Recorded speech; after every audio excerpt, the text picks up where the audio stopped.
This harmonization involves Roman numerals. There's a 1 chord, a 2 chord, 5/7, and a 1. We're going to play those chords in the left hand, and we're going to play the melody in the right hand. First thing we want to look at is the key signature, because we want to figure out what these chord symbols mean. Our key is B flat. We have 2 flats. The Roman numerals are, or at least the 1 is capitalized. That means the 1 chord is major. So this has to be in the major key, B flat. We're used to playing a 1-4-1-5-7 chord progression.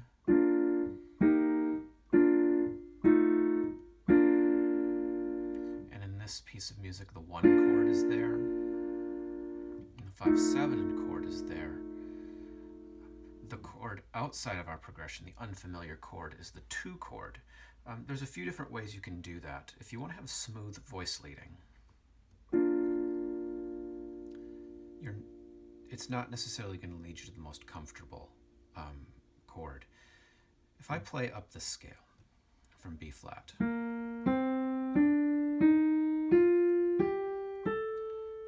each of those notes is a scale degree. 1, 2, 3, 4, 5, 6, 7, then back to 1. If I skip notes and stack triads on top of each of those scalar notes, so for the B flat, I can stack every other note in the scale.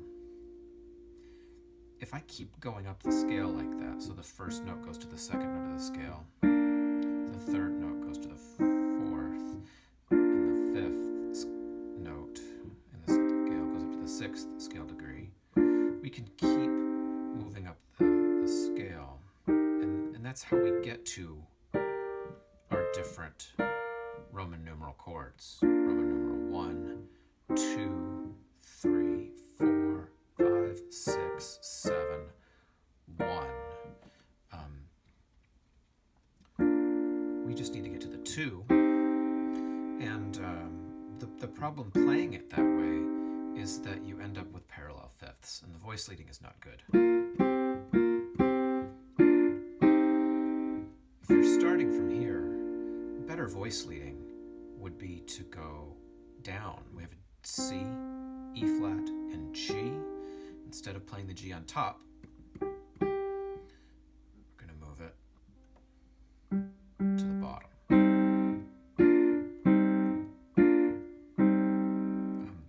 The problem with that is it doesn't feel great. There's no really easy way to get from one of those chords to the next. So in this class, and then for this quiz, I'm perfectly fine if you just want to go up to the root position 2 chord, even though the voice leading is not super. Let's play through the exercise one time, left hand alone. 1, 2, 3, 4. 3, 4. 3, 4. 2, 3, 4. The melody is a familiar Mozart sonata in the key of B flat. The highest note in the whole piece is the G, so we're going to start on 5. That works us simply down a B flat scale. We run out of fingers, we cross to 2. Repeated notes are a great place to change fingers. I want to change fingers there so that I don't have to stretch so far to reach the next few notes.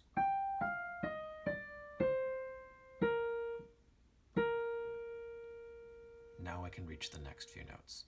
I have a B flat, a D, and then a G, outlining a G minor triad in first inversion.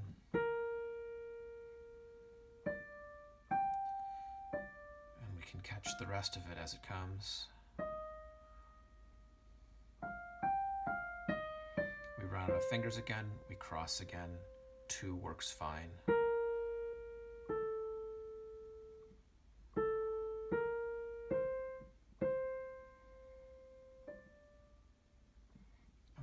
piece from the classic era, and during that time period, in a lot of the piano music, you'll see two-note slurs. A two-note slur is when you have two notes with a slur over the top, such as the last two in the piece. The C to the D. And the two-note slur indicates a few different things. The first thing it indicates is an emphasis on the first note. The composer doesn't draw a decrescendo, but a decrescendo is assumed. One way to get that sound is to drop the weight of your arm into the first note, and then to lift or release the second note. The second thing the two-note slur often indicates is a shorter second note. It's not quite staccato, but there's definitely some space, some separation, maybe the kind of space you would use when taking a catch breath if you were singing. We drop and lift. A good exercise for drop lift is to start from C, drop and lift, and then move to the next note, but with the original second finger. Drop and lift, drop and lift, drop and lift, drop, lift, and to go all the way up and then back down.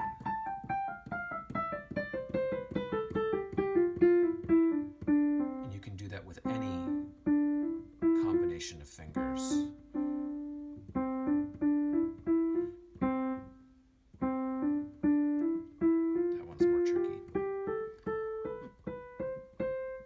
To work on your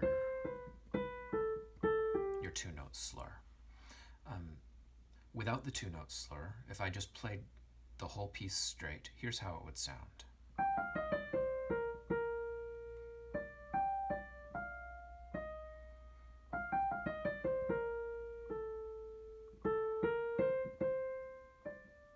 I played with zero phrasing at all, just as much as I could, everything at the same exact dynamic level. If I play the melody again with the two-note slurs, I hope that you hear a difference.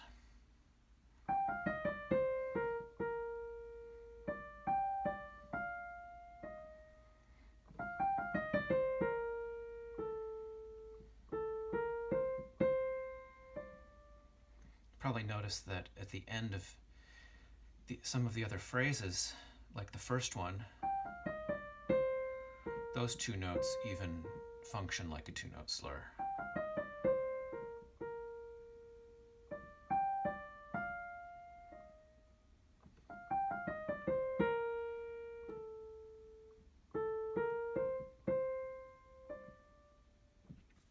The other thing that you can do with phrasing in a tune like this is to pay attention to the ways that slurs allow you to connect some notes together and then separate them from others. The first 6 notes are all under one slur, meaning they're connected, or legato. But then the last one is lifted, partly because of the repeated note, which can't be connected on the piano without pedal, and also because that's a motivic fragment, the descending scale. And this is a new fragment, the arpeggio. The D is the last note of a slur. We lift, drop into the 2 notes. We lift again. Lift, lift. So you have these motives or little micro phrases which all add up to make a bigger phrase.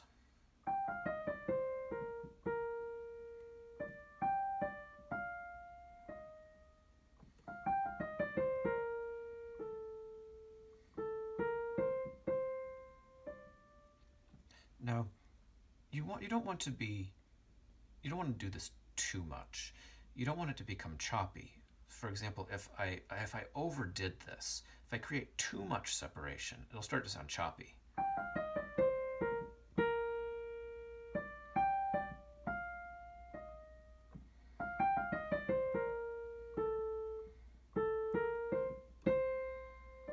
probably too much. So the original way I played it with slurs, with good phrasing.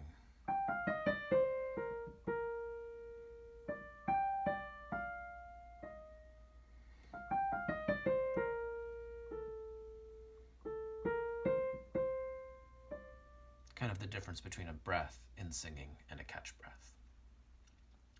I'm going to play them together, both parts together. And I'll go slow one time and then fast. 1, 2, 3.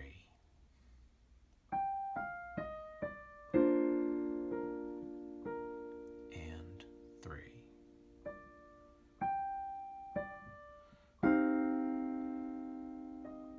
And 3.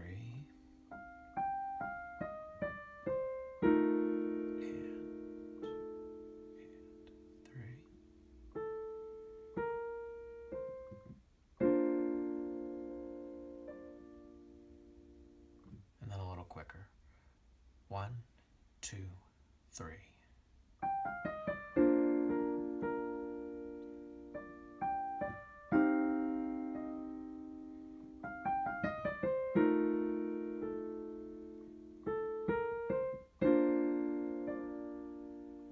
And then up to speed. 1,